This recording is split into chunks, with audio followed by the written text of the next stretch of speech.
Hello WhatsApp ভাই brother, welcome to my new another blog. আজকের ব্লগটা হচ্ছে খুবই ইন্টারেস্টিং। কিছুদিন আগে আমার বাবার ফোনটা নষ্ট হয়ে গেছে, তো আমি প্ল্যান করছি তাকে একটা নতুন ফোন গিভওয়ে করব এবং তার রিয়াকশন দেখব।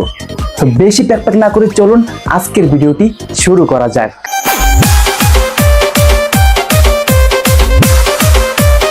গাইস, বাসার থেকে বের হয়ে গেছি, এবার দোকানে যাব, ফোন নিব এবং বাবাকে সারপ্রাইজ দিব।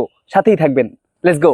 বাসার থেকে বের হয়ে সোজা চলে গেলাম মেন রাস্তায়। রিস্কায় উঠে রওনা দিলাম নলছিটির উদ্দেশ্যে। জীবনের প্রথমবার কিছু একটা দিব বাবাকে, এইটা ভেবে সত্যিই খুব আনন্দ হচ্ছে। ডাইনে বামে না তাকিয়ে ফোন দেখতে লাগলাম, কি ফোন দেওয়া যায়। যেই মানুষটা আমাদের জন্য এত কষ্ট করে, সেই মানুষটার জন্য কখনো কিছু করা হয়নি। অনেকক্ষণ পরে একটা ফোন পছন্দ হলো। যেহেতু বাজেট খুব একটা বেশি না, তবে এইটাই আমার কাছে অনেক। পরবর্তী ভিডিওতে আনবক্সিং সহ বাবার রিয়াকশন থাকছে। নেক্সট ভিডিও কবে চাও কমেন্টে বলে দিও। আল্লাহ হাফেজ।